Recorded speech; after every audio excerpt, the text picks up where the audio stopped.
good evening if it's evening, good afternoon if it's afternoon, good morning if it's morning, wherever you are in the world. It's really thrilling how the story of indigo pulls so many of us together from so many different places and so many different walks of life. Um, my name's Ben Musgrave. I'm a playwright. I'm also a lecturer in script writing at the University of East Anglia. Um, and as a playwright, I've been exploring the terrible story of indigo cultivation for about 5 years now. But for the past 2 years, I've been developing an interdisciplinary project funded by the Global Challenges Research Fund via UEA called Confronting the Indigo Giant: What is the Legacy of Indigo Cultivation in Bangladesh? And this project explores the traumatic and revolutionary history of indigo in Bengal and how that history may continue to affect Bangladesh and its development as it continues its emergence on the economic stage.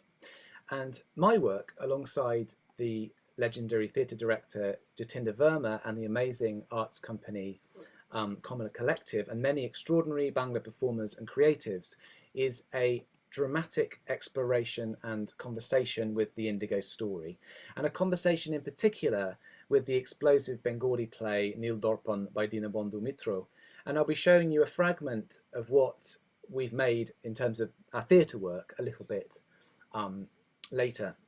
But I'm also really proud that this interdisciplinary project has two other really crucial strands. The first strand is ethnographic fieldwork led by Professor Syed Jamil Ahmed of Dhaka University, who's also, of course, an immensely important theatre director. And he's exploring, to put it very simplistically, the collective memory of indigo cultivation in Bangladesh in the old indigo producing areas. The second strand, environmental science, soil science, is led by Professor M.M.R. Jahangir of Bangladesh Agricultural University, and he's exploring the potential environmental, economic, agricultural benefit of the revival of natural indigo. And his work has been supported by Living Blue, a really fascinating social enterprise of Care Bangladesh, and a really important organisation in the revival of natural indigo in Bangladesh. And I believe there are also other pioneers of natural indigo cultivation in this Zoom room tonight, so welcome to you as well. So I'm going to begin by speaking for about, hopefully not much more than 15 minutes, perhaps 20, and it's going to be a personal account of my journey into the indigo story and the theatre work that I've been and we've been making. Then I'll hand over to Jamil, who'll talk about his strand. Then we'll hear a little bit about Living Blue, and then Professor Jahangir will tell us about his soil science work. And after that, at the very end, we'll have questions. So please save any questions for the end. You can load up your questions in advance if you want to add them to the chat, or you can kind of raise your hand when we come to it.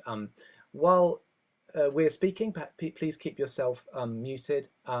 Sometimes it helps if we're in speaker view, so you can sort of see us and hear us.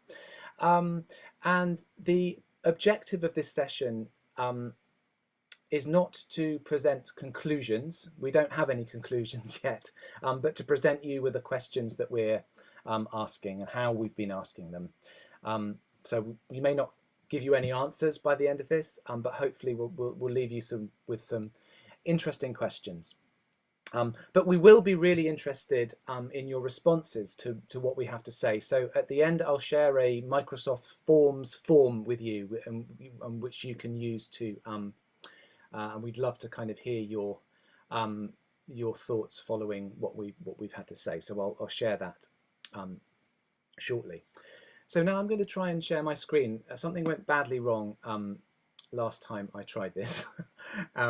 So fingers crossed that it all goes well.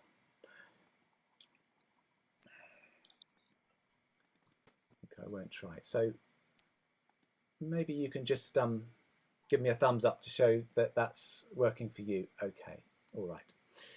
Yeah. And so you can see something which says the Indigo Giant, right? Put your thumbs up. You can see something says the Indigo Giant. Fantastic. Okay. So, I will begin. How do you feel about this place? Feel? How do you feel about this place? This is a bad place. We don't come here. Why is it bad?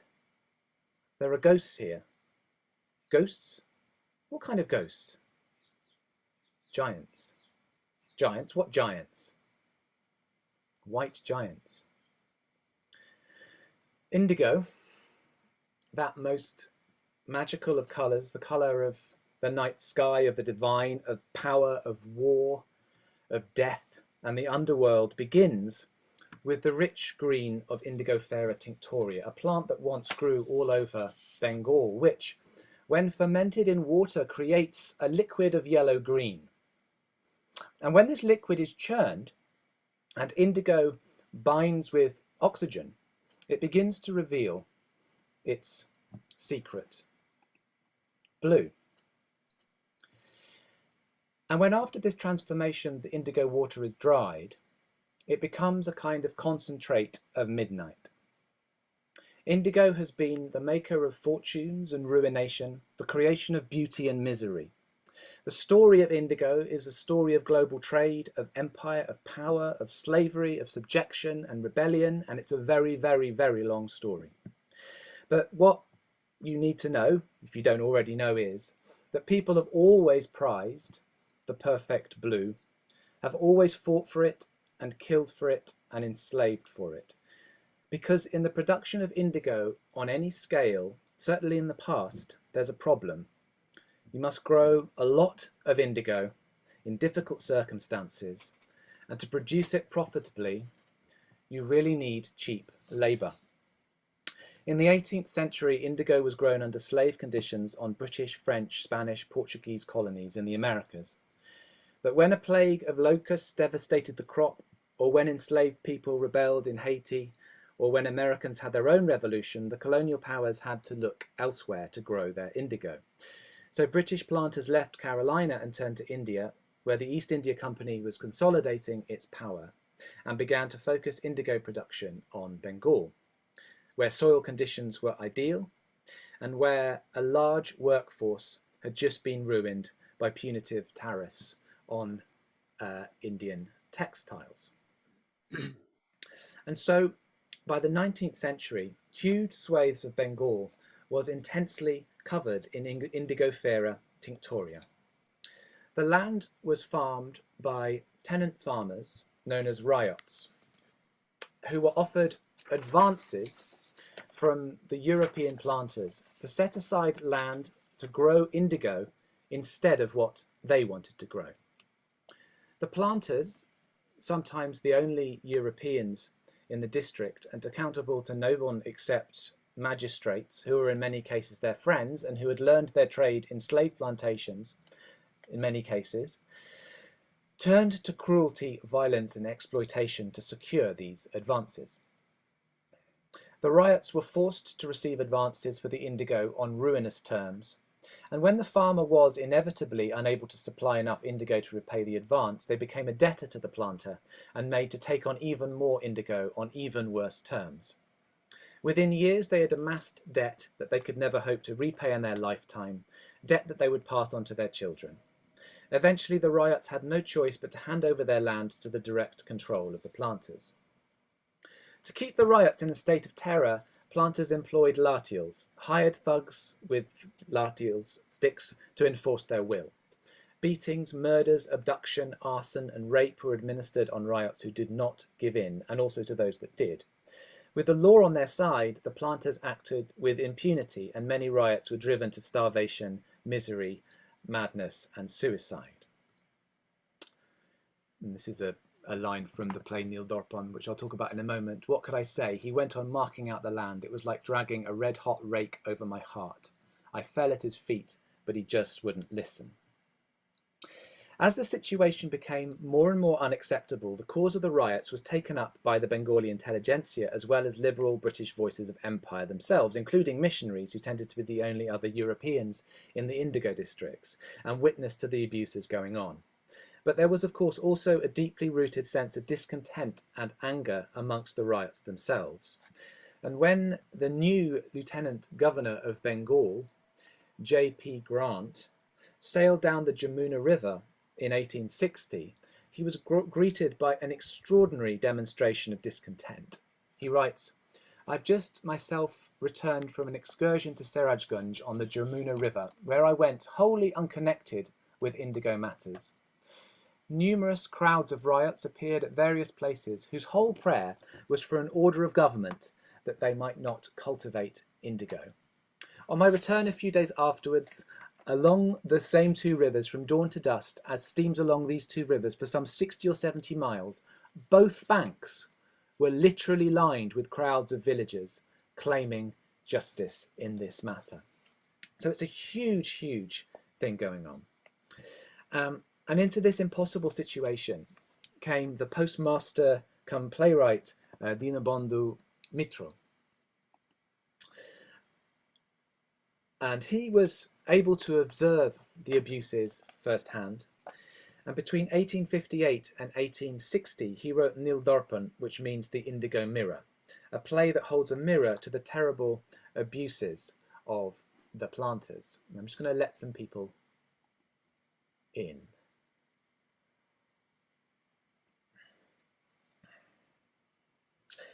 When I first read this play, something struck me really powerfully.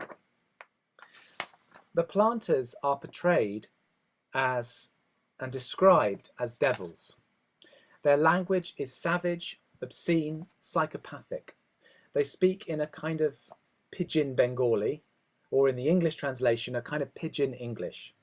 The words they have learned are only the words of abuse and obscenity. Here's a planter in NIL DARPAN, Wood, with his factory manager, Gopi. And forgive me, there's going to be some rough language about to commence. "You bastard, you incompetent swine. You not see I whipped those motherfuckers, snatched cattle, locked up the wives, lock up wives, them bastard people taught a lesson. And you son of a bitch, wretch, tell us nothing, you asshole good for nothing. That motherfucking Nobbin Modob wants all debts paid up. We pay him not even a brash farthing. Cook up his account, that sister fucker. We'll see how the bastard get money from me." Okay, it's strong stuff. Now, I spent part of my childhood in Bangladesh, and my parents were social development workers, but I never really stopped to think about what it meant that we were there, or how we might be seen. And we sometimes would go to stay at a magnificent bungalow near Bolakpur. And in my memory, it's a wonderful place, a place of adventure, ruined outbuildings, bougainvillea, wood smoke in the evening, someone playing the harmonium. But what I didn't know was that this had been the house of an indigo planter. I'm not going to say much about that, but I wanted to kind of get that in. When I read NIL DARPAN myself, though, and read the character of the planter, the experience was not so much for me of looking in the mirror, but of walking through a looking glass and seeing myself, or the British, from the other side. I was shaken by it. To see how we are seen by others is a shocking experience. I'm not used to being demonized. I'm not used to being the villain or the terrorist. And thinking about this play, NIL DARPAN, has forced me to try and look at myself from the other side. By 1860, the situation for the riots had become impossible.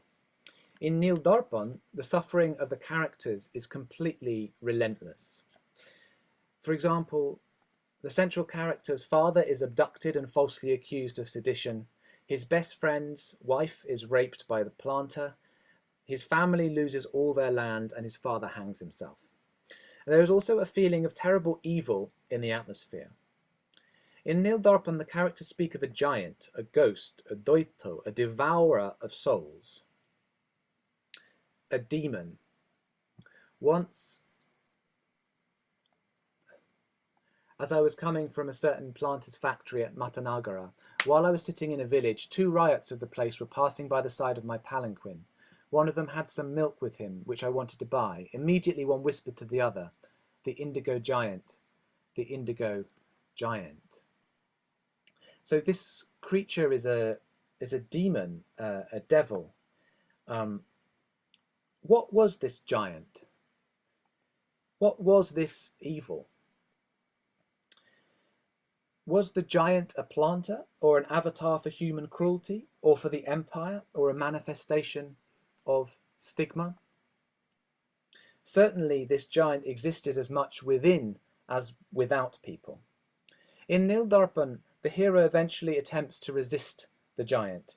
When things become intolerable, Nobin attacks Wood the planter, while his comrade Torup bites off the planter's nose. In NIL DARPAN, Nobin's uprising is futile, but his resistance mirrors a series of uprisings that occurred in Bengal around this time. Thousands of riots rising up, and despite fierce resistance from colonial forces, they forced the planters to flee their land. This uprising is known as uprisings is known as the Indigo Rebellion, the Blue Mutiny, the Indigo Uprising, or in Bangla, the Nil Bidro, and it shook colonial India and forever changed the relationship between farmers and land ownership. Whatever the case, Nil Bidro was an expression of the trauma of a people who could not tolerate any more. And nothing expressed the anger and outrage more forcefully than NIL DARPAN, and its sensational translation into English provoked a furious reaction from the planters and shook colonial India. It wasn't long before an Indigo Commission had been set up to investigate the conditions of the riots. The situation, I believe, improved. The planters left Bengal. They'd end up in Bihar. That's another story. And it seemed like the Indigo Giant had been slain. But what had happened to the Indigo Giant? In Bangladesh, a country now with one of the fastest growing economies in the world, let's let a few more people in, is there anything left of this monster? Does the story of indigo still even mean anything or matter to anyone in Bengal, in Bangladesh? To put it another way, what is the legacy of indigo cultivation in Bangladesh? In 2016,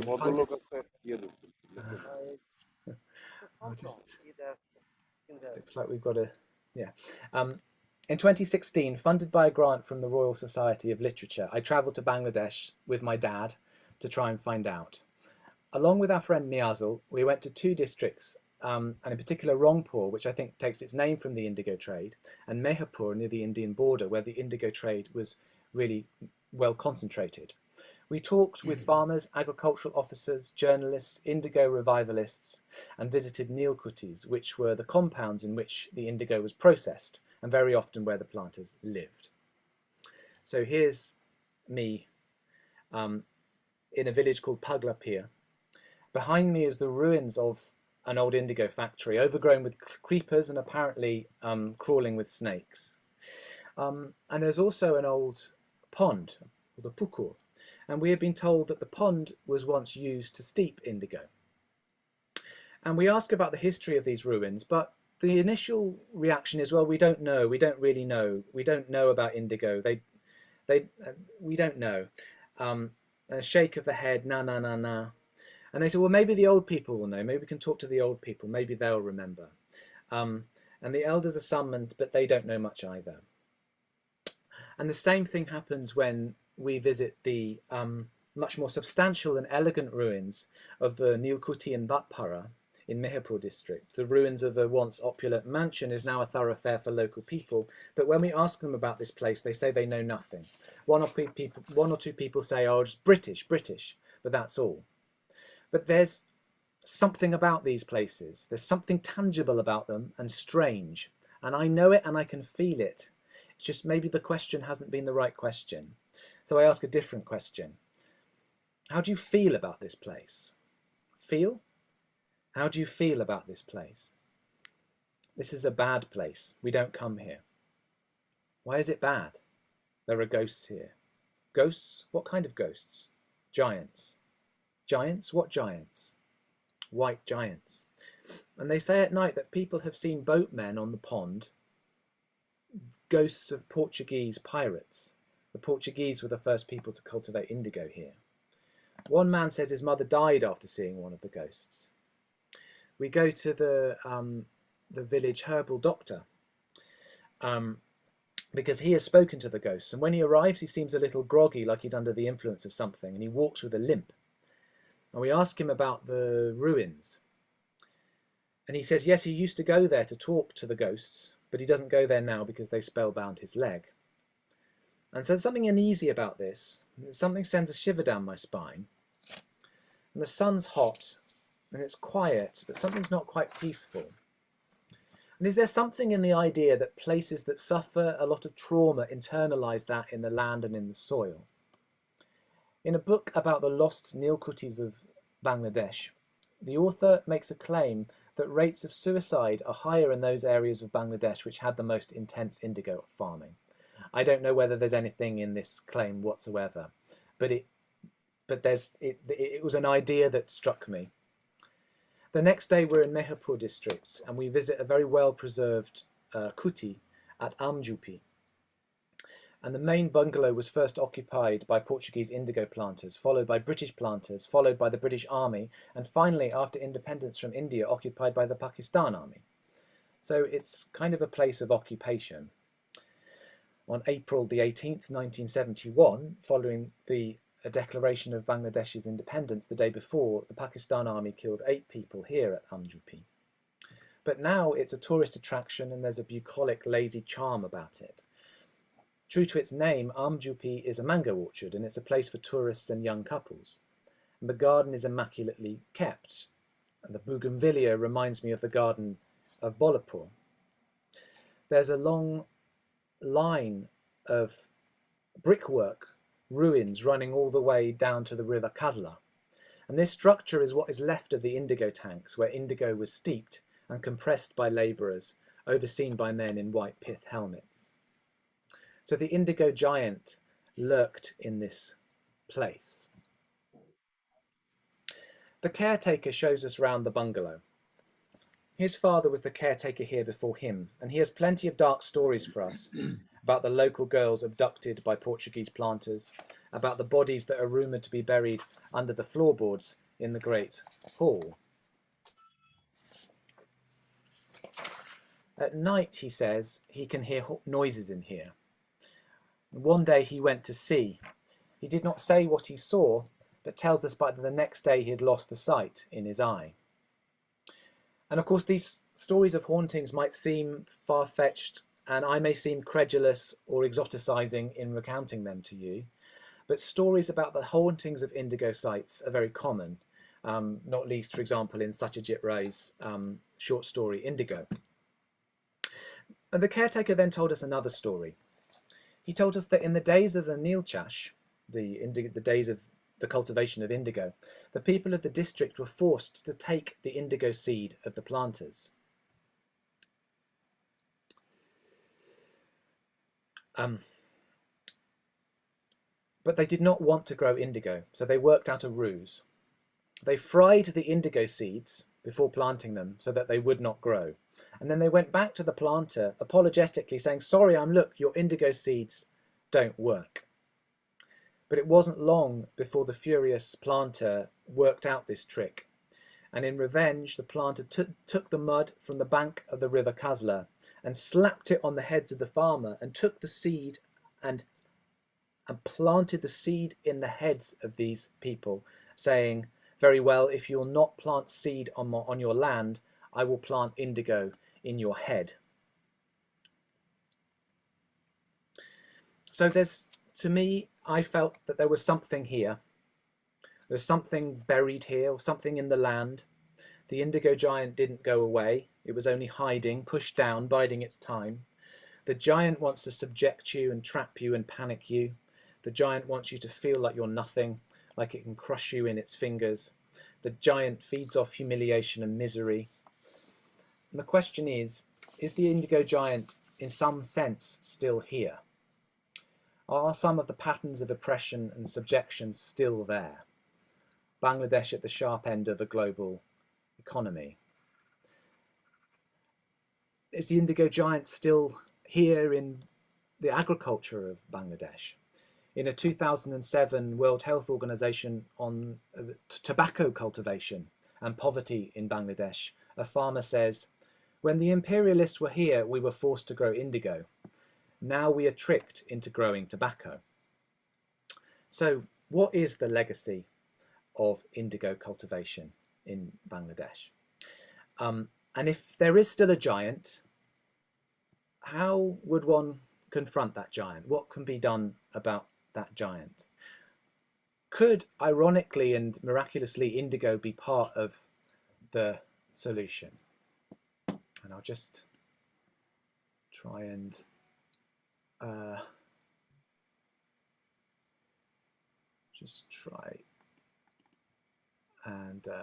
let some more people in.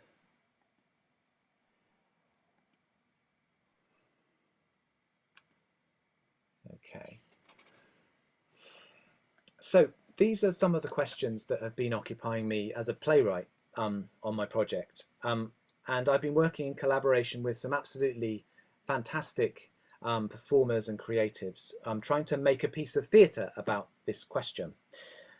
We intended to mount a production in Bangladesh last year using Lisa Ghazi's wonderful Bangla translation. But COVID made it impossible to plan anything.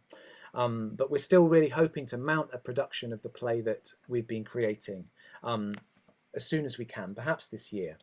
But in the meantime, supported by the British Council, to make a film of some short... the British Council supported us to make a film of some short extracts of the play. And the team have done a fantastic job with that. So before I hand over, I'd just like to show you just a minute or two or 3 minutes of this film, which might sort of resonate with some of the things that I've been saying. And all you need to know, I think, or two things that you need to know is that our character Shadu has just refused to take an advance from Rose, who is the planter. So let me just see if I can play this film. Okay, let me know if it's working. Yeah, thank you. আমি বলিতে বিস্মৃত হইয়াছিলাম, ইহা ক্ষণিক পূর্বে আমি আমার গৃহে পড়িয়া থাকিতে দেখিয়াছিলাম। পূর্বতন সহকারী লাভগ্রোভ মহাশয় তাহার পঞ্জিকা ফেলিয়া গিয়াছেন। তিনি তোমার পিতা সম্পর্কে বিশেষভাবে উল্লেখ করিয়াছেন।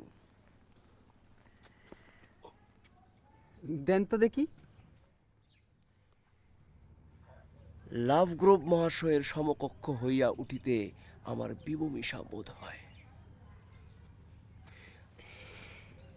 শ্বেতবর্ণ, বাঙালি।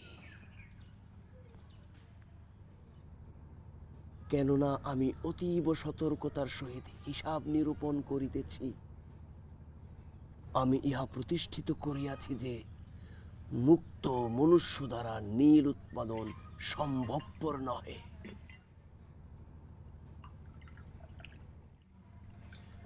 তুমি কি আমা প্রদত্ত বীজ রোপণ করিবে? একটু শুনে যান তো। তুমি কি তোমার সহধর্মিণীকে ভালোবাসো? তুমি তাহার রক্ষণাবেক্ষণ করিতে পারিবে না? থাকিবে কোনোদিনও না। আমি তোমার নিকট প্রতিজ্ঞা করিতেছি, সে আমার নিকট জরুর আসিবে। অতিশয় উত্তম। তুমি আমার নিকট অগ্রিম গ্রহণ করিবে, অতঃপর যখন সর্বস্ব খোয়াইবে, ইহা তুমি অঞ্জলি পাতিয়া লইবে। আপনি কেমবা জানেন?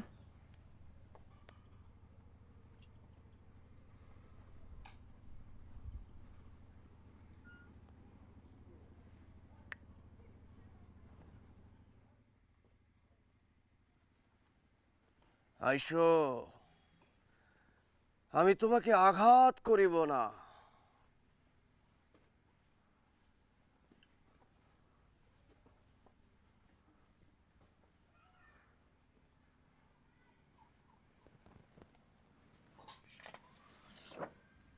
দুশ্চিন্তার হেতু নাই, সকলই মঙ্গল হইবে।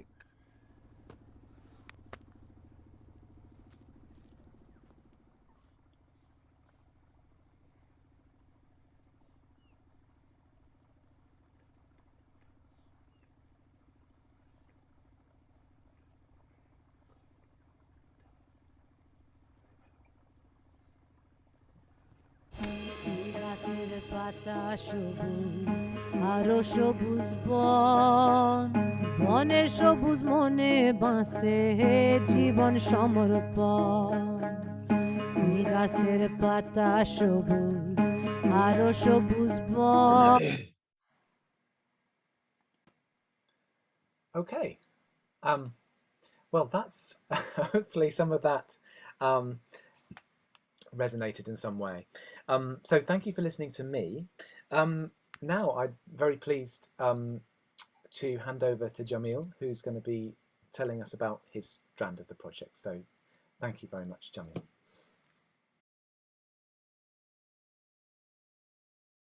So this is the research that we are doing and we are engaged in, and this is the title of the research.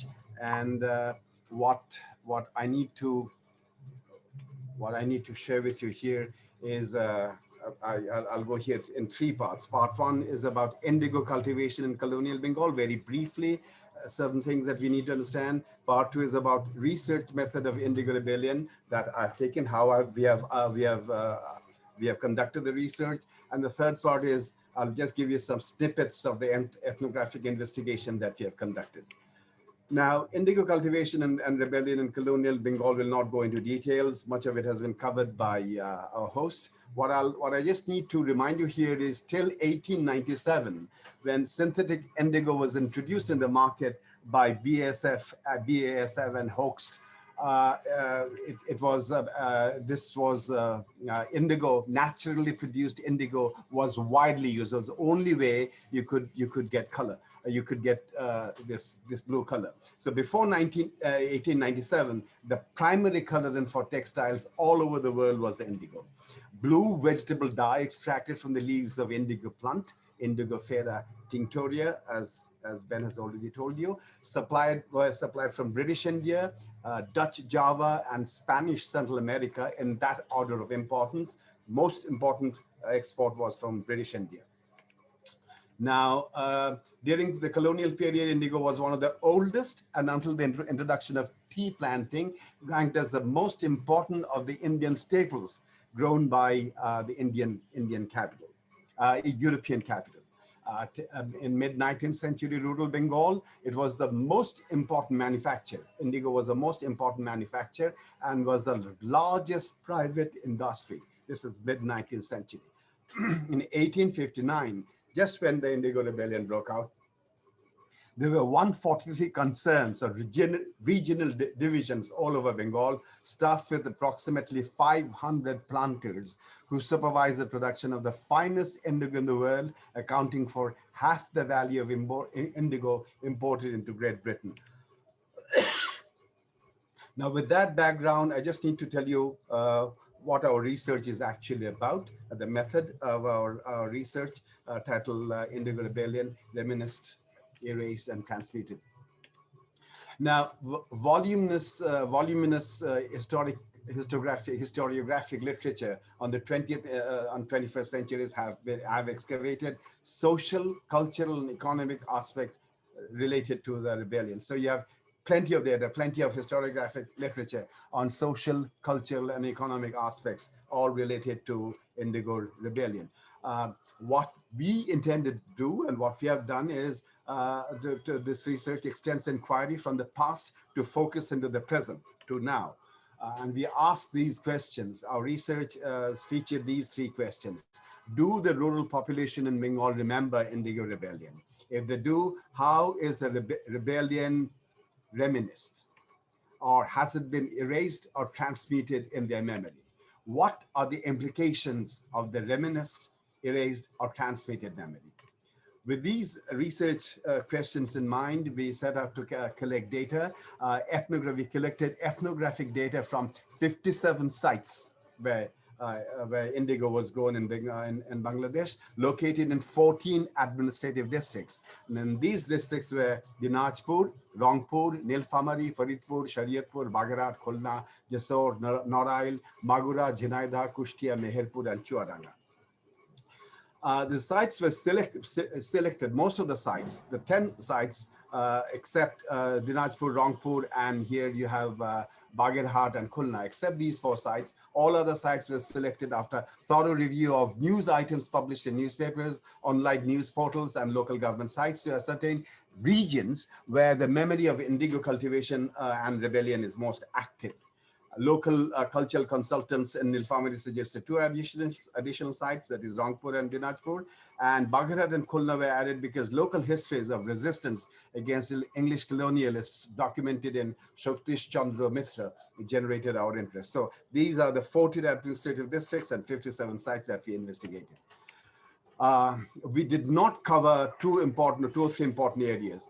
Dhaka region, where 32 factories operated in 1940, Mymensingh region, where 40 or 50 factories operated between 1800 to 1860, and Rajshahi region, where Misr and other sources say that there were some important factories, because we had to set these aside because of the limitation of the funds available.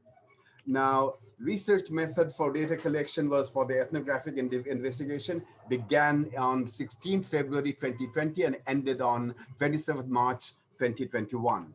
First phase was conducted in Nilphamari, 16th to 19th February from 2020. And then we moved to, the research was suspended because of the first wave of coronavirus pandemic from March to August 2020. Then the second phase was conducted in Faridpur and Shariatpur from 14th to 21st February, September 2020. Research assistant Mohsin Akhtar fell down with COVID-19 at this point. Then we took a third phase again from Khulna and Bagherhat, at Khulna and Bagherhat from 2nd to 6th February 2021. And the fourth phase was at Jessore and Kushtia from 14th to 27th March 2021. And then the second wave of coronavirus struck, and I was again down with COVID-19 and pneumonia at this point. Now, the first phase began as an open-ended research. It became clear to us at the very first set of interviews that participants have to be over 50 years for the interviews to yield any meaningful response. And hence 2 non-probability sampling methods were employed in selecting the respondents: purposive and snowballing, and in a few cases, convenient. So, of course, we do not claim that it represents the entire population. By these methods, a total of 512 participants were identified, and they were interviewed in 14 districts where the investigation was carried out. Most of the participants were 50 years and above, and few cases, representatives of low age groups had to be interviewed because none of the required age groups was available. Now, semi-structured one-to-one interviews were conducted with all the participants. We acquired information on their demographic profile, and then they were asked the following questions. Does he or she remember if indigo was cultivated in the region where he or she lives? If yes, what does he or she remember regarding the indigo cultivation and people involved in it? What does he or she remember regarding the relation that existed between the parties involved in the cultivation? You'll note that it is open-ended. We broach onto indigo rebellion in the third question. Was there any rebellion on the issue of indigo cultivation in the region where he or she lives? If yes, what does he or she remember of the rebellion? The interviews were documented in mobile phone recorders, and then they were transcribed as hard copies, which were then tabulated district-wise. Now, for the theoretical framework, we employed memory studies, and we mean to employ, because we have not engaged in this part of the work as yet, it's still ongoing. We intend to employ memory studies, all the data obtained from the interview. Now, memory studies, to engage with it and to give you a brief idea about what we and how we want to look at the data collected, is that firstly, memory, generally speaking, it can be described as a recollection and reproduction of what has ceased to be. But collective memory is what we are looking into. It is a current of continuous thought Because continuity is not at all artificial, for it retains from the past only what still lives or is capable of living in the consciousness of the groups, keeping the memory alive. By definition, collective memory does not exceed the boundaries of this particular group. The collective memory is more like this image of a sea of sea waves breaking onto a rocky shore. Living memory is like the advancing water of the sea during the high tide when the rocks are immersed. Now, if you, I mean, most of you were not around in 1971, but for me it is like this, or even any huge event in any part of the world, say the Twin Tower, and this blowing up of the Twin Tower. Now, when the living memory is like the advancing of seawater during high tide, for me, 1971, when it was happening, it was like high tide when rocks are immersed. As the sea waves pulse forward repeatedly, they bear forward the future turbulent presence of the past. With the ebbing of the tide, only tranquil pools of recollection are left behind. And that is what collective memory is. In them, the past remains alive, but with diminished presence. More conspicuous now are the rocks, the places of memory, like Nil Kuti, and or the places where this war took place in 1971, and these places of memory that shape as well as contain our recollection. Now, individual memories are the fundamental units of collective memory, of course, but then personal memory is something different. Personal memory is understood as something that we understand and know from within. But collective memory is distributed throughout society. It is what individuals know, believe, and feel about the past, how they judge the past morally, how closely they identify with it, and how much they are inspired by it as a model for their conduct and identity. A central property of collective memory is variation. It is neither fully shared, consensual conception of the past, nor total dissensus. Now, collective memory is sustained in writing, in poems and plays, in music. For example, for NIL DARPAN, for Indigo Rebellion, we have NIL DARPAN, and there are loads of poems and rhymes on Indigo Rebellion. Music, or hymns and songs, icons, paintings and statues, monuments, memorials, shrines, and observances of anniversaries. These are what sustain collective memories. Now, tangible heritage such as Nilkutis or indigo factories serve as the most important markers of Indigo Rebellion, most important marker that provides physical evidence of the past. Additional sites of collective memory are mass media. They generate and regenerate. They keep this collective memory alive. Mass media, television, film, or print media, art, culture, educational discourse, political demonstrations, and mass spectacles of sports and music, and social media. This is where collective media is circulated and regenerated constantly. Now, three notes that our research intends to pursue in our analysis of the data that we have already collected are: one, identity. Articulated by the representations of the sites of collective memory, it functions as a key factor. Identity functions as a key factor that heavily impacts how social groups define and chart their boundaries. For example, if you take the example, this question of Queen Rashmani, who also figures, and we came across her name in Norail region. She was a zamindar, and she also cultivated indigo. Now, in India, in Kolkata, and in Doordarshan or other television channels, you have Rani Rashmani as a key figure in one of the TV serials. In Bangladesh, Rani Rashmani is almost forgotten, or if remembered in Norail, she is remembered as somebody who was very oppressive. Now, that is how identity is structured. Our identity here in Bangladesh is structured more around Dudu Mia, who also fought against the indigo planters. So it is not Rani Rashmani, but Dudu Mia. And this is where our collective memory is very important in framing our identity. History and collective memory are kind of overlapping. There's this imbrication of history and collective memory. There's overlapping of this on this treacherous ground of the past. History is monolithic. It's driven by meta-narratives and mostly reflects the intent of the state apparatus. But collective memory is polyphonic.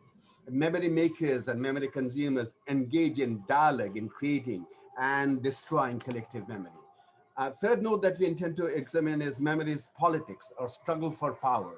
What does working through the past mean? What does working through 1971 mean for us as Bangladeshis?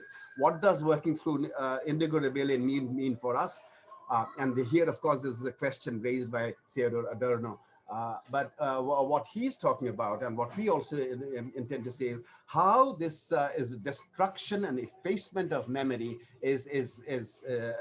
goes on as when this memory as politics, a struggle for power, is engaged in. So during Liberation War, Sheikh Mujib and the Biranganas were remembered even until 1975. But after 1975, it was completely erased. But again, this revival of Liberation War and Sheikh Mujib, Biranganas not so much, has been happening after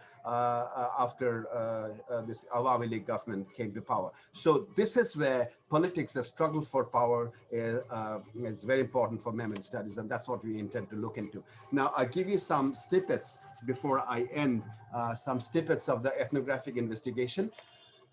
In the book that we intend to publish, a monograph, one chapter that we want to focus on. The first chapter is a framework where we want to discuss or really present the world of the Nil Kutis.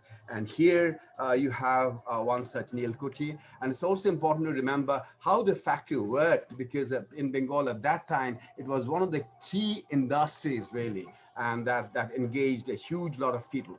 Now, if you look into indigo production, top, right, left, you have here, of course, the Sahib inspecting the plants, and here you have people harvesting the indigo plants. Here you have them sowing and cultivating, and this is an important figure who you hardly come across or discuss, it completely erased. The Bunos, who were really brought in from Birbhum and other parts of West Bengal, and who were employed by the Sahibs in the plantation. And these are some of the figures, the women of a mid-19th century, for you to understand the kind of environment that you're talking about now. Again, here you have the cultivation, here you have the processing, where people are steeping the indigo in the vats, and here they're beating the indigo in the vats, and then this is an image of a factory where the water is boiled, and then finally the indigo is pressed. Now, with this first chapter, we intend to go into second chapter, which we want to title A Heavenly Cauldron, a Mosque, and Transmutations around North Kana. Now, here you have Harkuli Thakurpara at our site. We saw this destroyed vat, and here you have a destroyed well. These two sites are there, but at this site, this cauldron, cooking pot, was uncovered, and a huge story has really grown out of it. And two strands of it was, one story says that, this mosque that you see here was constructed overnight, and to prepare the right kind of glue to hold the bricks together, the gods, Allah had sent this special kind of glue in this cooking pot. Another says that the Ferishtas really constructed this site, and Allah had sent food in this pot for the Ferishtas to eat. Another site is here in that you have in this is called North Kana in Nilphamari. Huge lot of stories have grown around here too. Although historians claim that this was a site where indigo cultivators lived, but most of the people around speak differently. Some say that this is a place where the naughty people or the Norths from Burma or North India were imprisoned. Some people say there was song and dance, place for song and dance, and some, of course, say that this is where you had some of those people living, the indigo planters living. Now, of the 17 people we interviewed in and around North Kana, mind you, you have this living monument over there. Of the 17 people we interviewed there, only 6 were aware of indigo, 11 were aware of indigo cultivation, and 6 were unaware that indigo was ever cultivated in that area. Now, as for the relation between the English and the Bengalis over there, of the 17 interviewed, 7 people were of the opinion that the English were oppressive. 9 were of the opinion that there was no oppression involved so far as English were concerned, and 1 was a little unsure. As for Indigo Rebellion, at this site, 15 people were completely unaware of any Indigo rebellion two-way, but history books will tell you this was a huge site of Indigo rebellion, and lot of things were happening here. We have further on from Headless Sahib, whose head was cut off, and whose people have seen him roaming at night here in this Mir Ganj in Faridpur, where you have the planter Dunlop's grave here, and this is a remnant of the gravestone, his mother's grave, and the remnant of a chimney near this place. You have another site. This is ruin where in Auliapur. Here, people clearly remember the Haji Shariatullah and Dudu Miah completely wiping out and destroying the oppressive indigo planters. Here again, another Rahmatullah and Shibnath's house. This is in Morelganj in south of Khulna, in Morelganj, where the story of Rahmatullah's war against, or battle against Morel is clearly remembered. But at this site in Khulna, where you have this Raini's grave in Rupsha, and the people hardly remember Shibnath's battle with Raini, although Shibnath's house was still standing over there. So these are places that we visited, and interestingly, you have a Sahib of Shankarpur who renounced indigo too. This was Hanuman de Barrows, who lives in his 8th generation of Hanuman de Barrows now. Hanuman de Barrows now lives in Shankarpur village in Norail district. His forefather, Edward de Barrows, arrived here in 1735, but later on, his grandfather renounced indigo cultivation, great-grandfather renounced indigo cultivation, and they still live here as local people with no connection, having had renounced all ties to indigo cultivation and torture. There are a lot of people to acknowledge, of course, and I thank everybody and you too for listening so patiently. Thank you. Thank you so much, Jamil. That was absolutely fascinating and extraordinary. And I want to go over and over those slides. Yeah. Let me just give you back to the stuff sharing. Yeah. Okay. Right. Terrific. Well, no doubt there'll be many questions about that when we get to our end. But let's save those questions for now. And so, can I invite Murtaza Jahangir of CARE and in a way Living Blue to talk a bit about Living Blue before we move on to Professor Jahangir talking about the soil science. So Murtaza, do you want to talk about sort of Living Blue and what that's all about? And yeah, Ben, fine. First of all, I would like to thank you for considering Living Blue as one of the partner of this project. We were very excited. Unfortunately, it didn't go the way we planned it, but still, yeah, I definitely would like to give just a brief view how CARE revived the indigo cultivation here. So I'm going to share my screen from here. Great.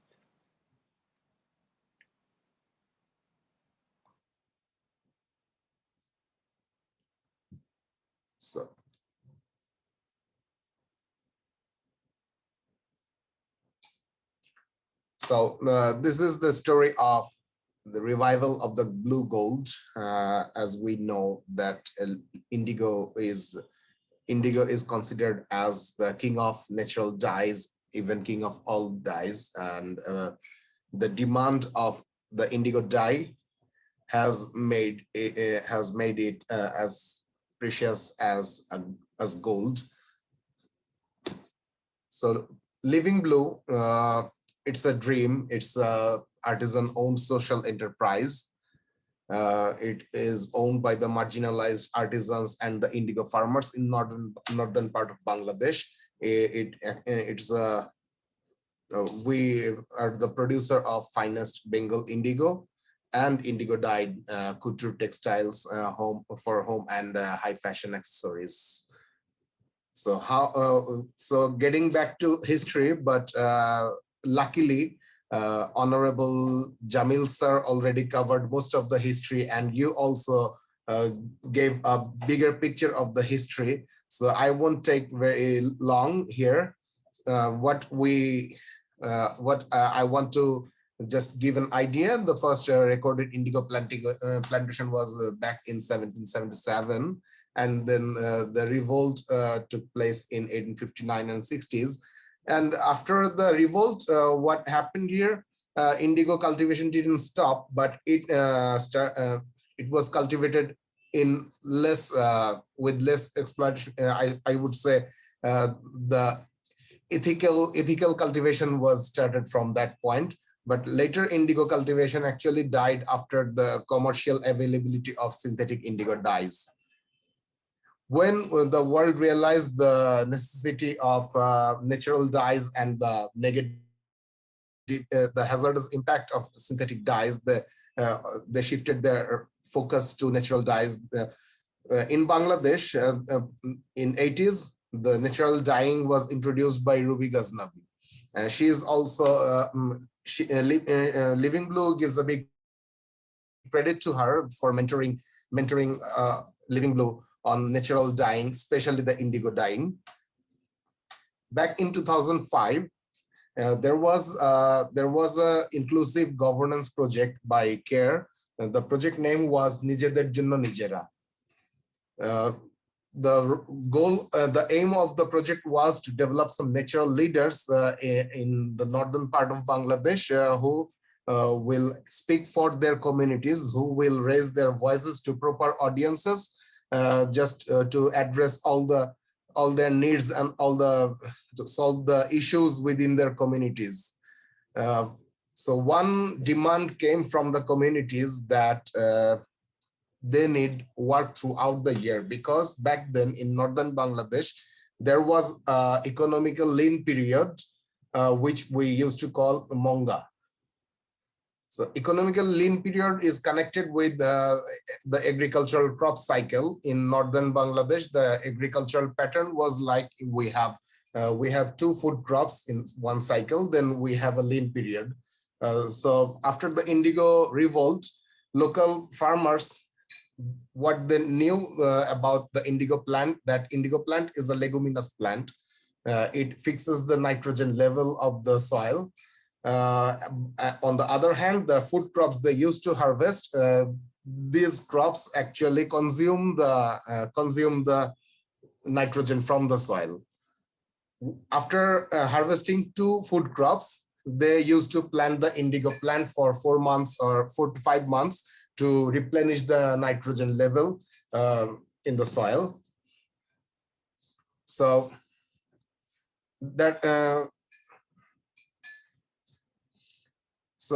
that's why after the indigo revolt, the plant didn't extinct. The plant managed to survive. Plant was there, but people actually forgot how to extract dye from the plant. So when the participants of Nijeder Jonno Nijera project placed their demand to CARE that they want work throughout the year, CARE started mapping the local skills. So they mobilized around the communities. They found that the quilting is something that is inherited by the woman in the households, and reason for the economic crisis is half of the population, especially the women in the households, are actually not allowed to take part in any sort of income generation activities. So CARE's idea was to involve the women in the household. So and the skill was found that they know the quilting, and CARE also found the indigo plant through a consultant. The plant was there, but people actually, over time, people actually forgot the original name of the plant. Before CARE rediscovered it as indigo plant, people used to call it malkhori.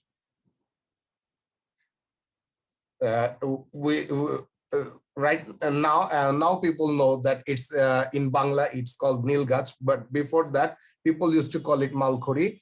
So what they did with this plant, they used to plant it for 4 to 5 months. They replenished the nitrogen level. When the seed sowing season for next food crop comes, They used to pick all the plants from their land, and they use the stems for firewood, and they use the leaves for compost fertilizer.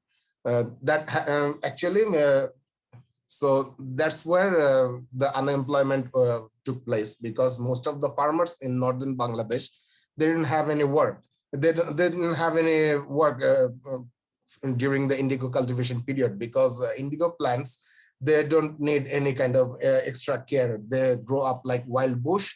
So you sow the seeds and the plant will grow with the help of rainfall. So you don't need any artificial irrigation. So the farmers who actually own the land, they had enough manpower to cultivate indigo by themselves. They didn't need to hire any extra farmers who are landless. That's where the unemployment was there, and that's where the crisis, and that's why the crisis was there. So when CARE identified that this is actually indigo plants, so CARE selected few farmers from the communities, and they CARE sent them to India for learn how to extract the dye from the plant. Back in 2006, after the training, the farmers returned, and CARE started cultivating indigo with the help of local farmers. We in Living Blues panel, we have two types of farmer. Totally, we work with 2,000 farmers, out of which 550 farmers, they are actually landless. These farmers CARE manage some roadside lands which belong to the government. During the indigo cultivation season, the landless farmers, they're responsible for taking seeds from Living Blue. They sow the seeds and they cultivate the indigo. Afterwards, they sell the indigo leaves to Living Blue. Living Blue buys the leaves from them, and sometimes some farmers are paid to grow seeds for the next season's cultivation. And then Living Blue, I will just skip the shibori part. This is just Living Blue's signature style. This is a Japanese style technique. So that's another story. So this is what I said, and we are now working with 550 landless farmers and 2,000 farmers with lands. Our capacity right now is growing 1 ton of indigo every year, and we have like 250 artisans in our working with us. 15 are dyers who are very skilled in dyeing with natural dyes, especially indigo. We have 35 shibori artisans and 200 quilting artisans who are actually based in 5 neighboring districts of Rangpur. They are home-based workers, and they are allowed to work parallelly to their daily chores. So Living Blue has some success stories to share, especially Shonarani Roy, the story of Shonarani Roy. She's a master quilter from Dinajpur district, and she made her place among 26 finalists of Loewe Cup Craft Prize in 2070 out of 3,951 global submissions for one of her extraordinary quilt work, the quilt design, we call it the peacock design. She did all with just a needle and threads on 5 layers of cotton fabric. So we have more Shonaranis definitely in our panel. We are also looking forward to promote them to this kind of international exposures. And this is how Living Blue works. We do indigo dyeing. Apart from indigo, we work with madder, we work with pomegranate shell, we work with myrobalan fruit, onion skin, banana flower, eucalyptus leaf, all the natural ingredients that generate some sort of pigment. We have our women artisans who are skilled in quilting. And we have our shibori artisans. Our shibori, we can proudly say that our shibori is so good that even in Japanese market we have demand for our shibori. where shibori is the native craft of Japan. And we work. We are open platform for collaborations. So fashion designers all around the world, they also are invited to work with Living Blue. They develop their own designs. Living Blue provide the manufacturing skills. That's how new designs and new products are born. And finally, we also found some place in Paris, the fashion capital of the world. We successfully participated in 3 Premier Vision Maison d'Exceptions in Paris. This year it didn't happen because of the pandemic. Hopefully, when situation will improve, we'll go there definitely. And this is the view of our Living Blue atelier. You have been here, Ben. So this picture was taken during the indigo cultivation. So our next cultivation season will start by mid-July. So we're actually, it depends on actually the pandemic situation, how it responds. Because Rangpur is way closer to the border, and the bordering areas are now much affected by this Delta variant of virus. So that's all from my point, Ben. Over to you.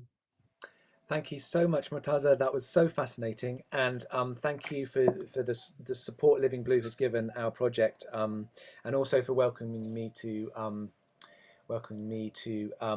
Living Blue when I made my research trip in 2016. It was a really wonderful day. Murtaza mentioned that things haven't quite worked out as we would have hoped, and although we have done some very interesting, so Living Blue was supporting our soil science research, and what we were hoping, we were actually successful in getting a large GCR. So we have a small GCRF grant for this project, but we were actually successful in getting a very large, or for me, what seemed to me like a large GCRF grant to continue our research. But due to the shameful UK government funding cuts, that funding was unfortunately withdrawn. So that's an area of a lot of disappointment. So obviously the work of Living Blue and pioneers of natural indigo have been really important, and the rationale behind that is that indigo is as a legume fixes nitrogen in the soil and is supposedly beneficial to the soil. But what we sort of found is that the research into that hasn't necessarily been done or begun, and so the scientific research hasn't necessarily been done, and so we thought it would be a fantastic idea to see if we can sort of demonstrate the benefit of economic and environmental and agricultural of growing natural indigo. So Professor Jahangir of Bangladesh Agricultural University has been engaging on beginning some preliminary work into this question. So Jahangir, do you want to tell us where you are? Okay. Hello, everybody. Good morning.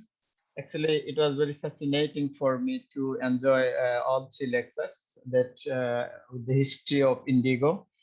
I found both terrific history, at the same time I found indigo as a potential economic crops for Bangladeshi farmers. So can I share a few screens that I'd like to talk about this? Okay, so my part is just to investigate if there is any potential of indigo to improve soil quality, soil health, or if there is any potential for indigo improving especially carbon content in soil, and how does it work for the farmers in this region where farmers still they have memories, traffic memories, but at the same time they are in favor of cultivating indigo. So the word indigo is nil in Bengali, but it gives us a flavor of color and beauty, but it bears some tragic history of Bengal farmers who are extorted, raped, murdered, or some actually bad history to us. but it's a long history of atrocity and ferocity of the British planters. And then in 19th century, the British planters used indigo as a means of their rapacious acts to suck blood of the farming families, like indigo tax. So since then, the name indigo has been a symbol of suppressions, where I have been working in, especially in Rangpur region. And but the question arises here: why have they chosen indigo, or what is the economic potential of this crop? We did not find any systematic scientific approach that indigo cultivation, including its effects on soil and environment, its socioeconomic impacts, and in cultures of and farmers' livelihood. So carrying those in memories in mind, few farmers we found they are still in favor of cultivating indigo, especially in Rangpur, Nilphamari, and Soyotpur district. I just tried to search out some other district, but I didn't find any farmers they are cultivating indigo. But this region actually concentrated for indigo cultivation. But why they are in favor of indigo cultivation? Why they have been cultivating indigo? Indigo cultivation is a low-cost farming. I think Murtuza Jahangir already has mentioned some positive sides of indigo cultivation because it is low-cost farming. That means farmers normally they don't need to add chemical fertilizers except some nitrogenous fertilizers. It gives us an indication of climate smart farming. If we can include this in cropping cycles, in cropping sequence, that means it's low input farming system. So we can grow rice after indigo or some other vegetables before indigo, and we can include indigo in between two crops. That means it gives us some opportunity to increase cropping intensity and diversity of crops. It has a good potential to earn cash by producing blue. That Murtuza Jahangir has shown in his talk that it has good potential. It has international market if you can produce good quality indigo. I just talked to the farmers in this region, and we see farmers get about 10,000 Bangladeshi taka from leaves that are being used for blue production, and about 3,000 Bangladeshi taka for the stem as firewood, and some money also for seeds, that is for used for oil production. So they have a good bit of income, but the problem if they have a good factory or good entrepreneur to buy these leaves from them. That's what Murtuza Jahangir is doing and showing it's at a good potential.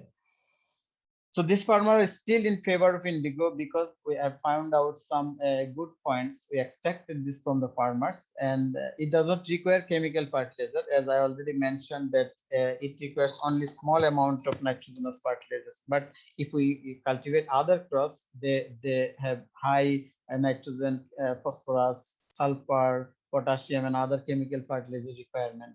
It has multiple uses like leaves and twigs for glue production, seeds for oil, stem for firewood, fence and hedges, mosquito coil, hair color. These are being all produced by using this as byproducts of indigo.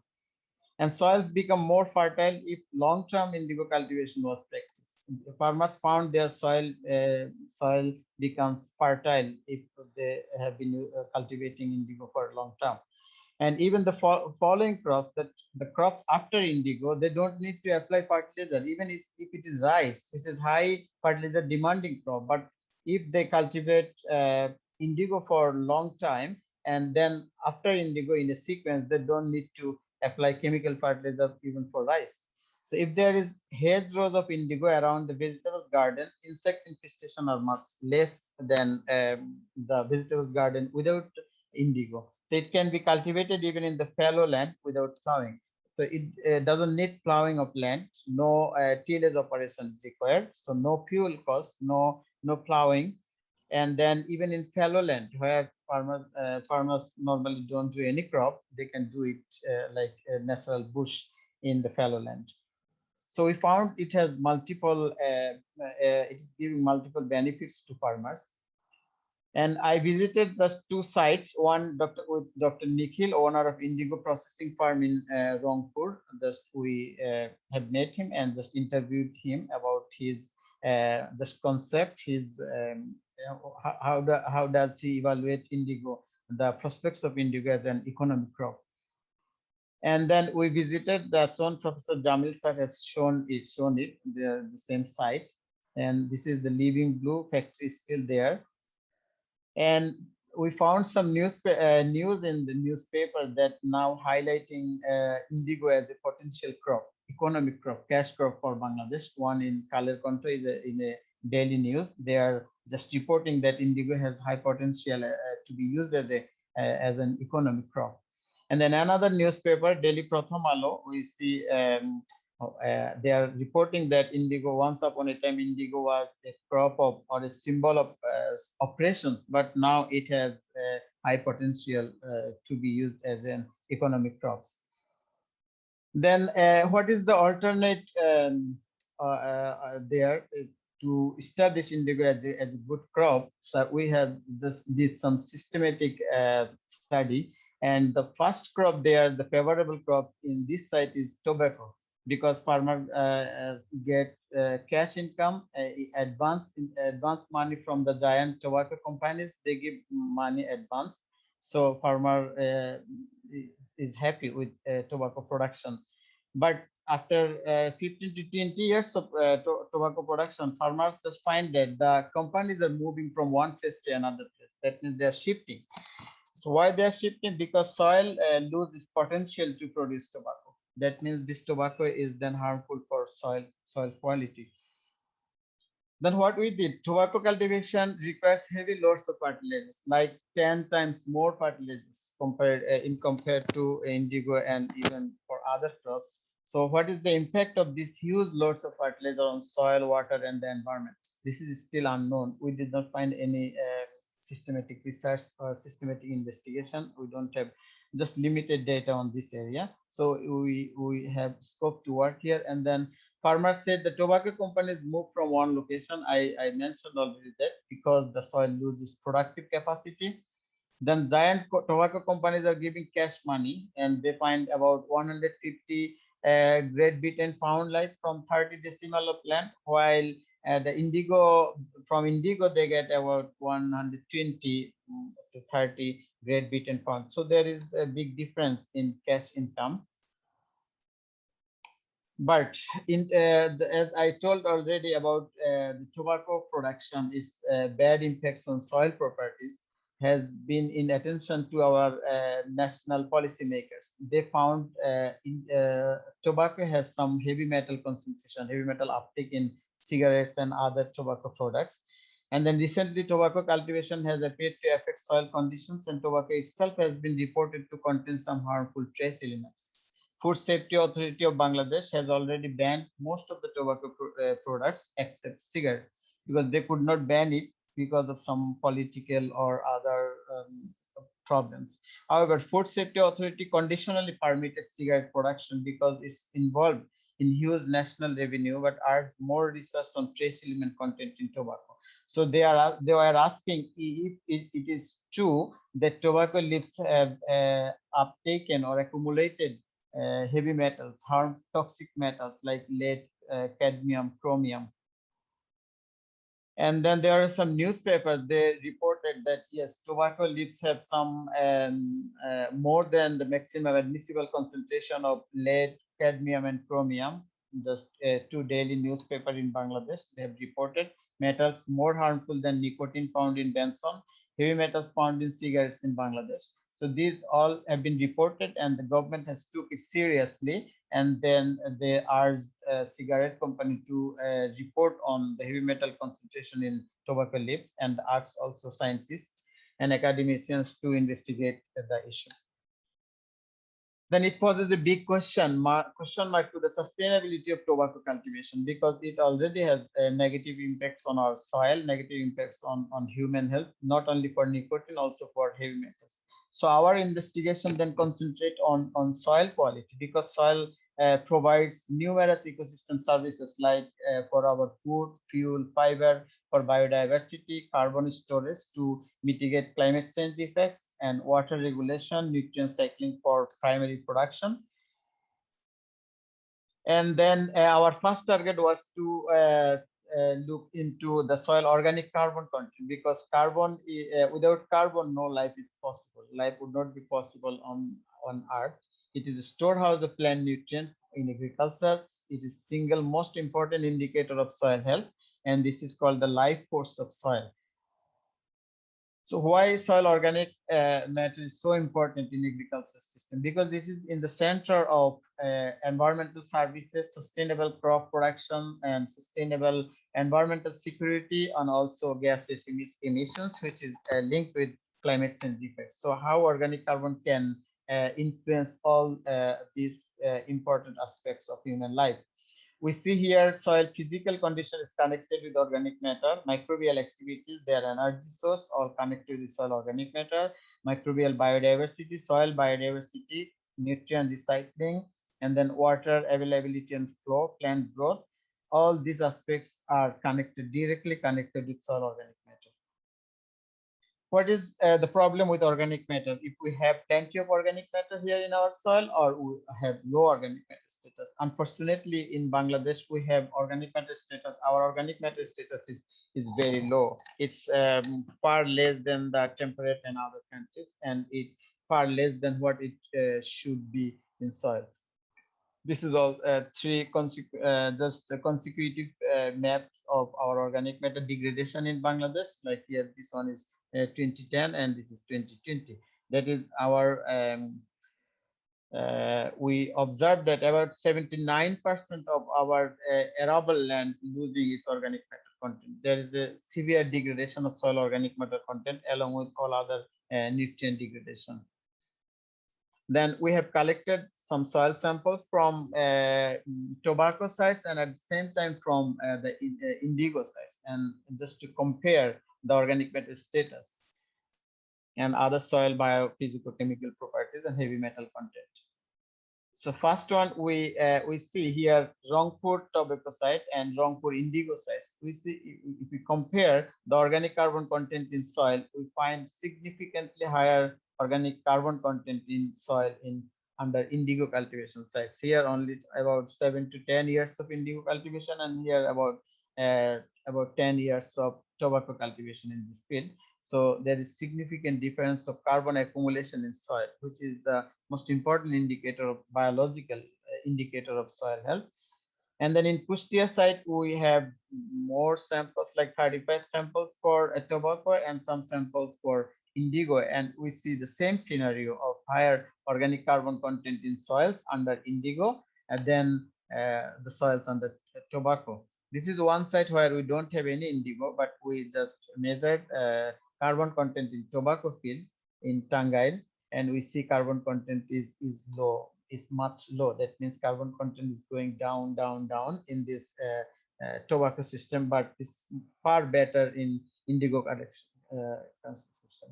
We see here about 3 to 8 tons carbon per hectare accumulated, stored in indigo cultivation system, than more than that tobacco cultivation system. Then another, the most deficient plant nutrient in Bangladesh is nitrogen. We have a problem with nitrogen, and we need to apply huge loads of nitrogen in our agriculture system.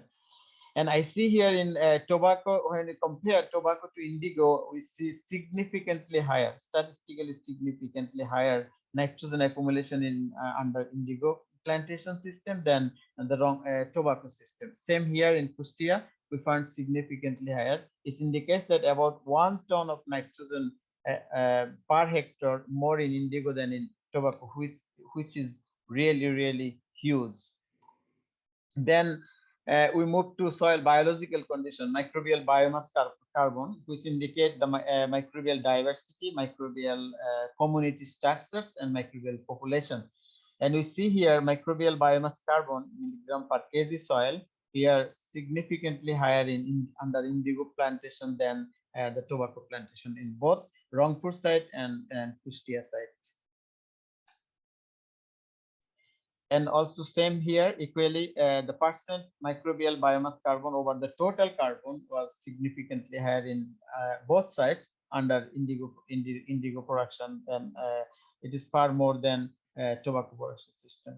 Microbial biomass was significantly higher in indigo plot than in tobacco, but basal respiration, that is carbon mineralization was higher in tobacco, which is opposite to indigo. So what does it indicate that carbon mineralization or respiration is higher in tobacco side? It indicates that the soils under tobacco cultivation is under stress because microbes don't have enough or sufficient electron donors for their energy, so they are under stress and they are emitting more carbon from tobacco field.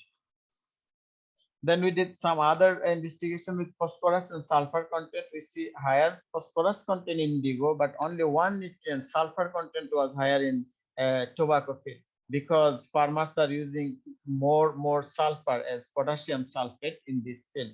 Therefore, sulfur accumulation is much higher, which can be in a toxic level for some crops. These are so far my data set to share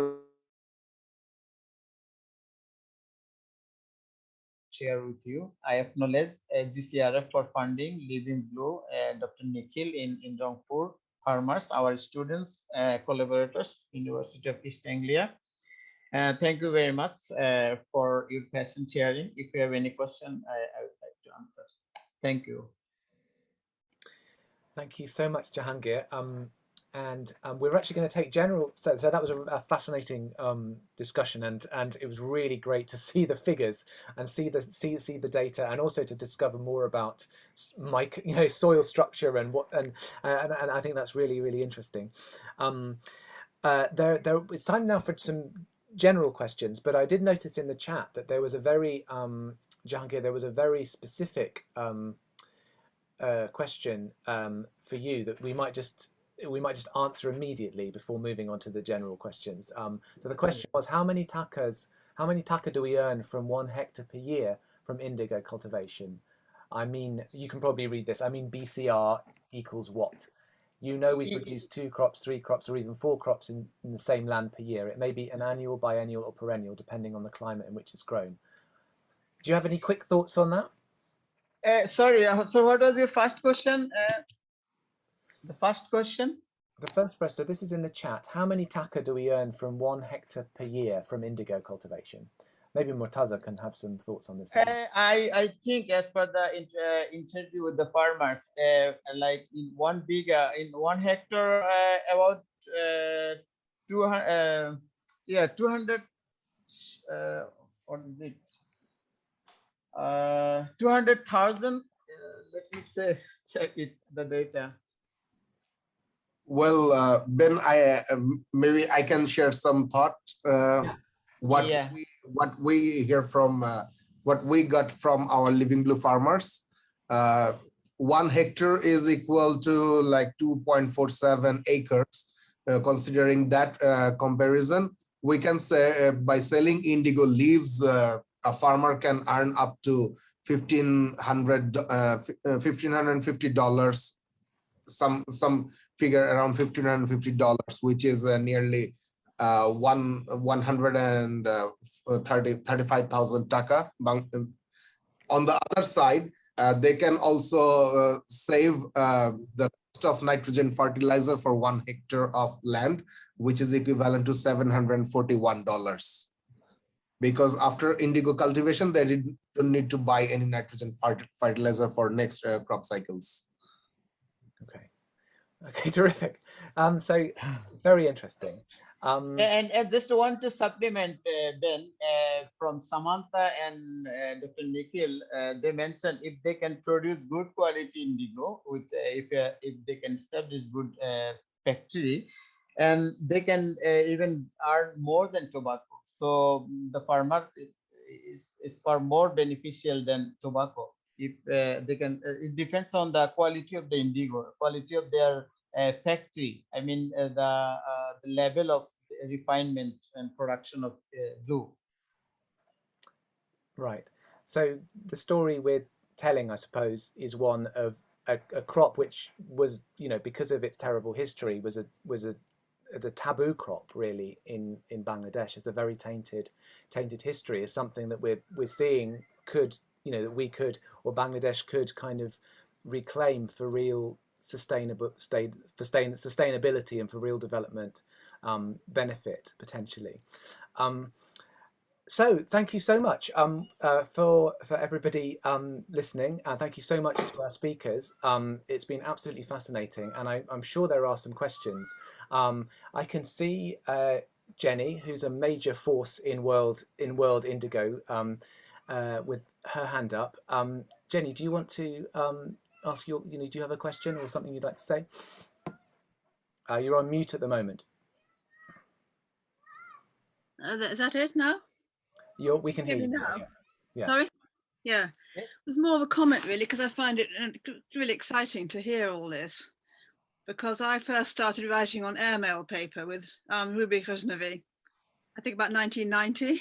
And she wrote then of her struggle with memory, how the impossibility of trying to get it going. You know, I don't know whether anybody's really recorded talking about memory and things. You know, we're talking, a generation back or more actually, generation and a half, whether she's really recorded her fight to overcome memory and how much stronger the memory. I was interested in this whole thing about collective memories and the strength of memory and how quickly it goes, which is why I started all my indigo research, because when I started doing it, it was dying out in the 80s and 90s. And yet you notice in one generation, even the children of indigo, they lose it so fast. So I just thought of Ruby's memories. I don't know where they've really been recorded properly and of her time compared with today. And when I went looking for Neil Critty's with her in 2000, there was still that, even then, really bad image. But in fact, that trip for me in both sides of the border, West Bengal, as the bigger Bengal, led to a conference in 2017. And in between 2000 and 2017, that's 17 years, nearly 2 decades, the difference in the next generation is phenomenal with their view of indigo as now, the sustainability and environmental. The young designers and the young are really embracing it. And incredible. They're just making some today on Rita Mukherjee's farm. The staff and everything who are all against it. And and the other thing is seeing it. Once somebody sees it being done, then they see the magic. It's an incredible transformation in the memory, actually, when they see what good it can be.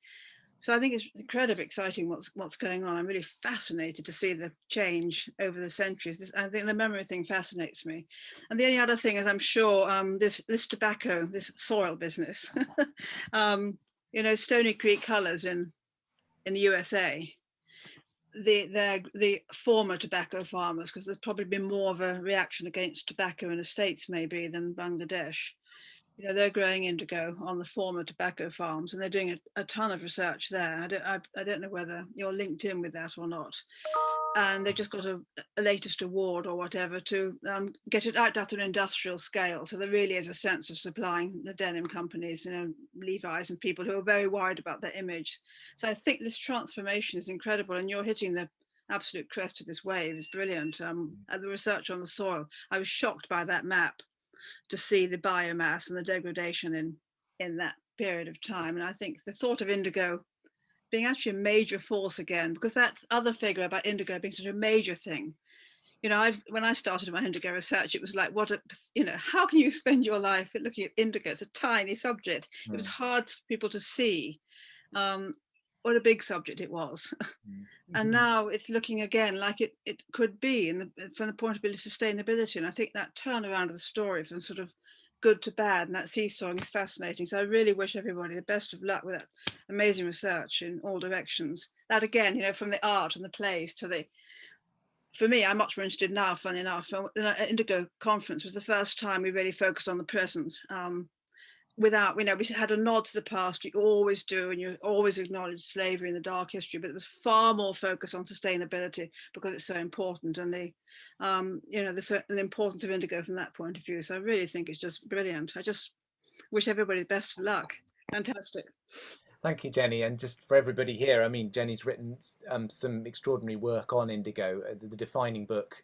Sorry, I can't remember the precise title, but if you type in Jenny Balfour-Paul and indigo, you get to the defining book on indigo. And also an amazing book, Deeper Than Indigo, which I've got right here, which is a terrific book, more personal book about Jenny going back in search of an indigo planter. Thomas. I think he's the only one British person who painted he painted everybody, all of them. But in a way, it'd be nice to do more work just on his work on indigo.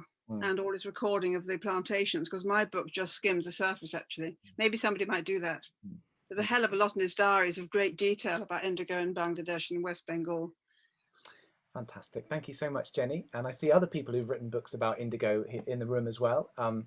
Sarah Sutro, you've got a fantastic book, which I've got somewhere here as well, which I really enjoyed, about indigo colours, which is another terrific book about indigo in natural dyeing, and ruby and arondo and the beginnings of that. So highly recommend this book as well. Who else has a question? So I think we have some questions in the chat, but also we have Koyela Sharmin, who has her hand up. Would you like to ask your question? Yeah, sure. Thank you. Thank you very much. And thank you all for the nice presentation. Sorry, maybe I might miss that point. So I want to know that maybe this question is for Murtuza. What are the percentage of female workers that are engaged with this indigo cultivation?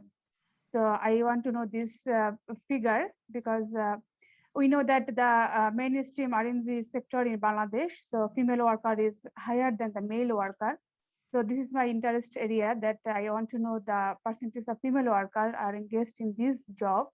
And the second thing is that I want to know this from this forum, this opportunity I want to take, that is there any professional training or any initiative that has taken from the Bangladesh government as well as the international or any national organization for the farmer, for their skill and for the capacity of the farmer? Because this is, as already Jenny mentioned, that this is a very tiny area. So we also need to think the sustainability of this indigo cultivation. Thank you. Thank you. So both questions were for me. In Living Blues workforce, we didn't have much women as farmers, but our artisans, 96% of our artisans are actually women, because in Bangladesh, quilting is not quilting is rarely done by men. So we have 550 landless farmers in our panel, out of which 150 are women. And if the 2,000 farmer we work from whom we used to buy indigo, there you will find like 200 or 250 women who actually own the land and sell indigo leaves. Because in rural Bangladesh, you know how difficult for a woman is to own a piece of land and get involved in agriculture, because they are stereotyped as being captivated at home doing their daily chores. Thank you. And coming to your question regarding the training and capacity building, for Bangladesh government, indigo is actually a new topic. We are actually pitching the whole idea to government. From government level, we didn't have any kind of capacity building training available, but there are some pioneers like Ruby Appa and Arun who mentored our artisans, to develop their skill in natural dyeing. But for indigo cultivation, we actually we still depend on India, because they have been cultivating this natural indigo for centuries, and they have some training available for the farmers, just to how to improve the quality of your indigo and how to extract indigo on larger scale for commercial production. Thank you. Thank you very much. Thank you very much, Mortaza. So we have, I don't know, so if you want to ask a question, you can put it in the chat or you can raise your hand. I probably, well, obviously you need to have your camera on in order for me to do that. I can't see any people raising their hands. We have an interesting comment in the chat from iPhone. I don't know who iPhone is, but some iPhone knows a lot about this, obviously, this market. One challenge with indigo is competing markets mixing chemical powder indigo with natural indigo. So it's sort of adulteration of natural indigo. I don't know if any of again, maybe this is one for you, Murtaza, or perhaps whoever iPhone is can. Yeah. Just because we're confident about our indigo, we always we are happy to educate our buyers of how to identify natural, truly natural indigo and some synthetic mixed indigo, because the nature of synthetic indigo is like when you put synthetic indigo on your fingers, it will smudge on your finger, but natural indigo is like kind of powdered. So when you pick it up, you have some trace of indigo, but you can wipe it off totally from your fingers without using any kind of soap or water. But in case of synthetic indigo, it sticks to your finger. That's how you can identify. That's how you can identify synthetic indigo, synthetic mixed indigo, and natural indigo. It's like kind of with with the how do you used to tell whether a coin was counterfeit by sort of putting it in your teeth, isn't it? There's a there's the way of knowing. So there was another question that came to me privately in the chat by someone who had to leave, and this is maybe one for Jamil, or maybe it's one for others, or maybe it's one for nobody. But this is from Niazul, who said, "To me, the rebellion was a successful one, as the business shift to Bihar. So my question is, what could be the reasons that the peasants were successful in the Nil Bidro, in the Indigo Revolt, whereas the great Sipahi mutiny failed?" I don't know if anyone can speak to that. I think it's beyond my abilities. Jamil, do you want to speak to that? You're on mute. Okay. This whole question of Indigo Rebellion and the narrative that is built around it is very interesting. Especially in India, you really have school textbooks, college textbooks, and lectures being given on Indigo Rebellion and how successful it was.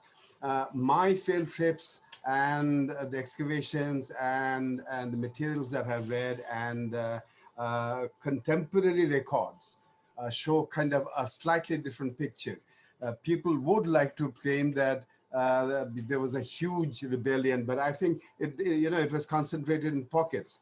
Like in Kushti, in Jessore region, there was kind of heavy articulation against the British. But in Kushtia region and even in Nilphamari, it was not so. So this was not a kind of uniform rebellious act where everybody mounted huge resistance, and it had its periods of ups and downs. So we really should not conceptualize it as a kind of very nationalist fervor that we beat the English out of our system. There were a lot of economics involved in it too, and the markets were involved in it too. And it was really finally the discovery of chemical indigo that drove indigo out of the indigo planters out. So it was, of course, a rebellion forced the planters out of Bengal area, and they moved into Bihar. But it was finally the dye. This does not mean in any way that I'm undermining the quality of revolt or peasant struggle. No. But all that I'm saying is one thing to read about something in our armchairs and sit in the cities in Bangladesh or India and romanticize what a great day we had, and to go into there and find out that there were different strands, and to remember also that we never speak of the Bunos and not the Santals, but the Bunos and the Adivasis who were involved, and they were heavily dedicated to the British, and they served their masters. And wherever we went, they were rueful of the fact that their condition is so awful now. So that's another aspect of indigo cultivation. And as for the Bengalis are concerned, there were many zamindars who were heavily involved in it also, and they also exploited. So it is a very complex picture, and to paint a very black and white picture of even from a post-colonial position. And I strongly adhere to a post-colonial position. So even from a post-colonial position, to strongly say that it was a kind of the Bengalis against the British is erases the fact that you're not talking about the Adivasis who are also there. And Bengalis against the British, you also erase the fact that many Bengalis were for it and really also oppressed. And there were many Europeans too who did not actually. So this is really a complex issue, and which has been taken up by the state and the state history as a kind of very bland and very clear-cut rebellion against the white, where we had a jolly day. I think it's more complex than that. Absolutely. Thank you, Jamil. Well, I'm aware that you've all been listening to us for nearly 2 hours.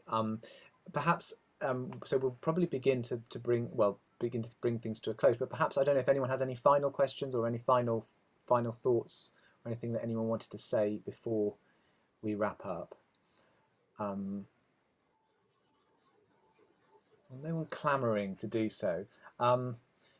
But one thing I'd say just before you leave, just to take note, I've just put in the chat some links. One is to the web. Well, one is to the theatre bit of the website, where if you're interested, you can see a bit more of that film that I showed earlier that we've been making. But that's sort of located within our website, and I'm still sort of adding stuff, and they're still quite incomplete in many ways. But do keep checking back on that website if you're interested in that.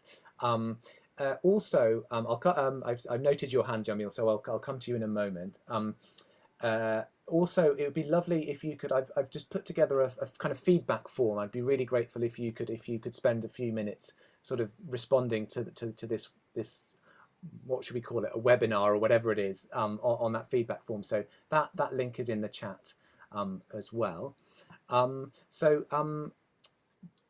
what you had your hand up? What was you? Yes.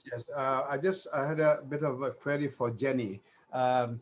You were speaking of, but I wasn't clear. Were you really speaking of collective memory in your research? And I looked up the web when you took me after you finished. I could find one or two, but I'm not sure where you're speaking of Bengal proper. Can I get how can I access your work if you have done any collective memory work in Bengal? Jamil, I believe Jenny's just left a message in the chat. She sort of left just before your question, unfortunately, but I can connect you to her. Yeah, I'll connect you to her. And I think is there any theatre plays in recent years related with the indigo changing economy in Bangladesh?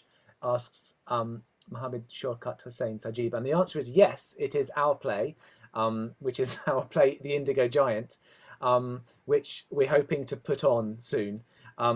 I'm not aware of others, but maybe there are. I think maybe there might have been one about 20 years ago, but I've lost the thread of what that is. Jamil, go for it. I'm sure you can answer this better than I can. You see, our field trips reveal that there have been local playwrights who have written about local struggles. For example, in Bagherhat, and theatre practitioners there put up Potgan, which is stall painting, performance with stall painting, and also street theatre performances in Bagherhat on local struggle. Now, when I was talking of Bagherhat, of course, this is not directly related to Indigo Rebellion, but it kind of counterposes what people remember about Indigo Rebellion and what people don't. So that's a good reminder of when you're talking of Rahimullah, we see that people remember Rahimullah, but then here in other places, many other places, people have quite forgotten about Indigo Rebellion. But there have been places and small events where people have really created again plays. So there's also another play around, or some celebrations, or at least some public generation of public interest around Pyari Shundari in Kushtia. So those are the areas where people have been working. Unfortunately, from Dhaka city, we really know very little about those things. And of course, there are lots and lots of rhymes and songs on Indigo Rebellion still current, and people still collect them. Thank you. Thank you, Jamil. A couple more questions have filtered through, which I'll perhaps race through. What are the future plans for all aspects of the project? well, Jamil's you're going to write a monograph, I believe. Yeah. And as I was saying, well, what we were successful in achieving this this larger GCRF funding, which was then withdrawn. So our plans are a bit slightly thwarted in that respect, and in terms of developing the soil science research. So if you have a lot of money and are interested in this work, then do get in touch with Jahangir. But I don't know, Jahangir, do you want to? Is there anything you'd like to say about the the sort of future of this research? Okay, thanks, Ben. What I am planning, so I would like to start some funding from other sources, because this has appeared actually very interesting to us, especially the soil sites. While Bangladesh soil is getting degraded for soil quality, and at the same time, indigo is improving soil quality just like magic. So I will continue a heavy metal investigation in indigo, and at the same time in tobacco sites, and I'll compare this. I hope to publish this with biological soil quality, soil physical and chemical quality, at the same time with heavy metal concentration, and would like to submit a proposal to Bangladesh Agriculture Research Council soon. But I also would like to collaborate with you in this site, because you are at the root of this research. So if you are interested, we would like to work together in the future for my future research. But there is something to dig into deeper for indigo, I believe. Thanks. Sounds terrific, Jahangir, and something that I just should have also mentioned is that with the larger GCRF grant, we actually had some environmental economists from the University of East Anglia, where I work, who were going to I think we had Sylvia Farini, who was here. I'm not sure she's still in the room. Where we were interested in the idea of payments for ecosystem services. In other words, can you kind of monetize or put value on the value of indigo cultivation and sort of sell, in a sense, sell bonds in payment in ecosystem services? So whether there are different ways of sustainably creating value in indigo cultivation. But I think we are all ready to sign off. So a reminder again about the feedback form. Thank you. Sarah Sutra made a lovely point about, I wonder if there's a monument or remembrance to indigo in Bangladesh. That sounds like a really interesting thought for the future. But there are so many people for me to thank that it's actually impossible. What I've done on the website is there is a whole page for my thanks. It's still, the list is growing, and if you're not on here and you should be, let me know, or I will try and remember in the future. There's an acknowledgement page, but for now, thank you so much to you for coming, but also to Mortaza Jahangir, to Professor Jahangir, to Jamil, and also, although they were not particularly around, to Komola Collective, who've been developing this theatre project with me. We've actually had an amazing week workshopping the play online in Dhaka and the UK this week, to Jatinder, Verma, and to all those people involved on the theatre side as well. But I don't know, I can't remember what else to say.